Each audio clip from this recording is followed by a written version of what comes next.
I've always wanted an interesting machine, a setup that would be compact, reliable, proven, and at the same time take up minimal space. Well, here it is. The only machine available for sale in Russia, at least the JPT50M8, is this model, which is a new, modern, advanced 2023 model, basically manufactured in China at a good price with good quality and a solid build. Were you looking for a machine that would be 5 in 1, 10 in 1, 20 in 1? Alas, forget it. Such machines basically don't exist. There is equipment specifically tailored for certain tasks. I've never seen a lathe and a mixer at the same time for cooking food and turning some bushings.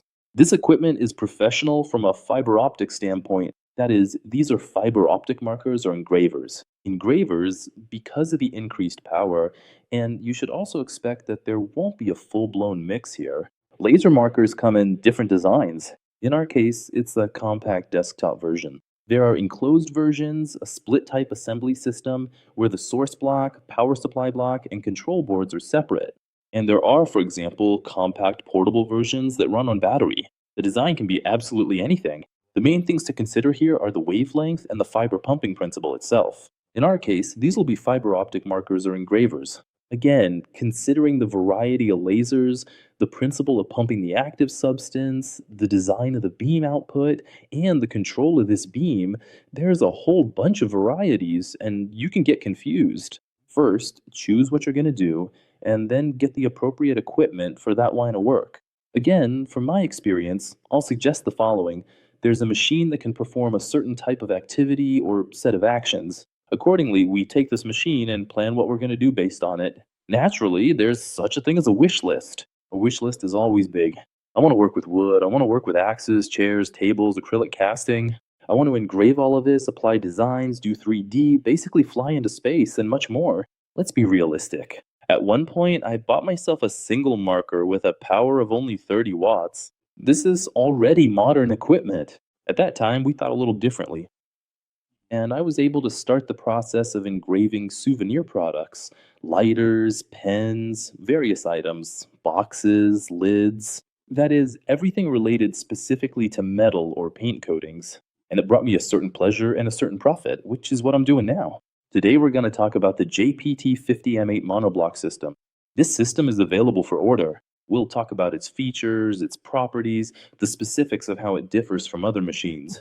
And I'll also tell you more about the pros and cons of this model today. I've been using it for about a month now. Actually, this is nothing new to me because I had a similar model, the JPT28. This is essentially a hybrid analog, or let's say a souped up monster, already packing 50 watts of muscle, which is its main advantage over other machines of this type that are monoblock, compact, and have a power of no more than 20 or 30 watts total. A feature of these devices' assembly is that the scanners here are mostly all built in. Yes, there's a certain downside to this. I mean, you simply won't be able to swap it out for another scanner. But we're keeping in mind that this is a compact version where power and control come from the monoblock itself, so you don't need to worry about that part. This is more than enough for the job. The next point is also related to the lenses. Think about this in advance because when operating the equipment, you must consider that each lens is made for its own goals and tasks. And here we must note that in this machine, the thread has a 1 mm pitch and a 55 mm diameter. So regular classic lenses will work here. But again, keep in mind that lenses from other scanner heads, like say the Sinogalvo SG7110 or the SG7210 with skirts and thread diameters for 85 pitch 1 or 79 pitch 1, will no longer fit. And you must calculate for this, because if you had a set of lenses from an old machine, don't try to shove them into the new one. Just buy new lenses as consumables, and then operate this equipment to its full potential, using each lens for its specific goals and tasks.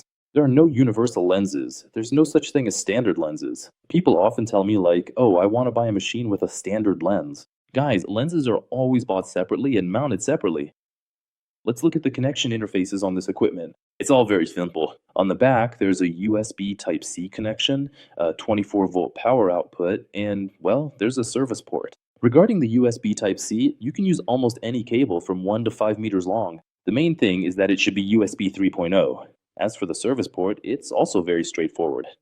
Connecting a foot pedal, connecting a rotary axis, that's one of the, let's say, tasks for this equipment. And a secondary task is outputting signals for the machine's start and finish of operation.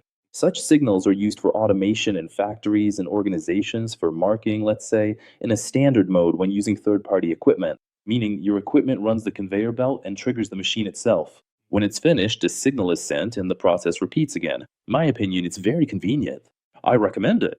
Yes, naturally, the question arises, where can you buy this equipment? Well, I think it's quite simple. Right now, you'll probably look on AliExpress or Alibaba. As of early May 2024, unfortunately, you can't buy this machine anywhere. You can order it from us. These machines are only produced individually by GBT for specific dealers and again by order. So you have to keep that in mind. It's not like you can just walk in today and buy many, many, many machines at once. So regarding ordering, I'll definitely leave all the phone numbers in the description. Now, regarding, well, working on this equipment or working on this machine, how much time is required to study or be trained in this field? Look, when you were in school learning to write, read, and do math, that took you about 9 years.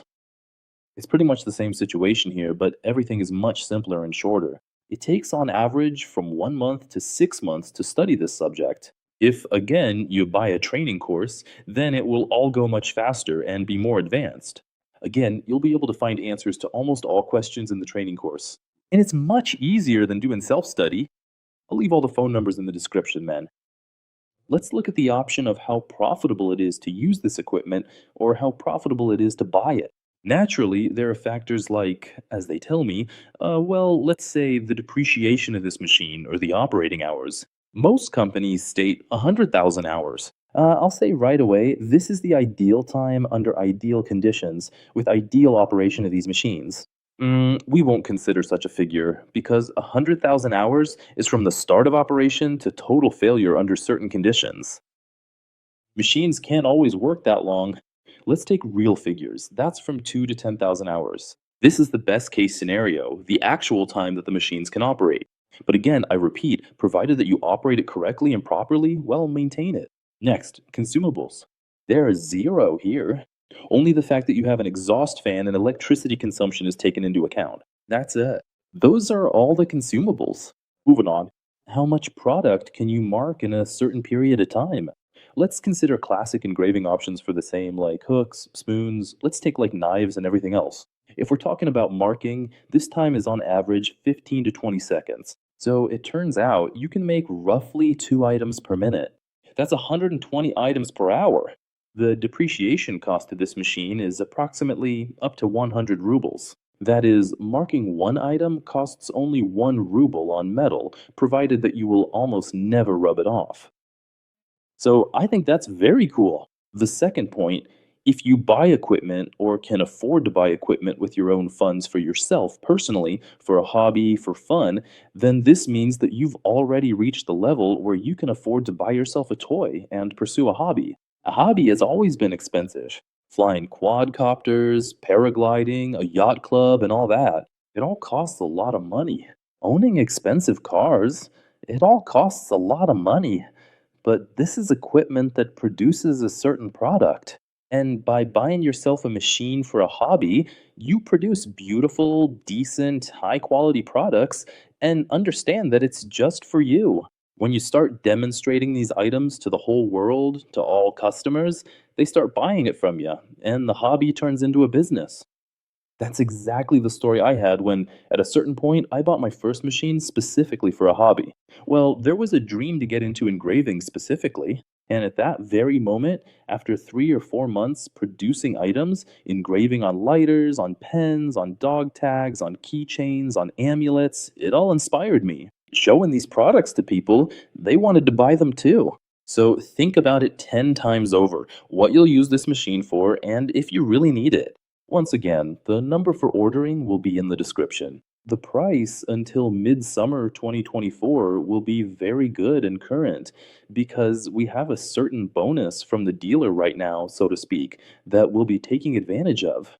Guys, as always, give it a big thumbs up. This was Igor from Krasnodar, the Tepel channel and the Gravatika engraving channel. All right, bye bye, everyone.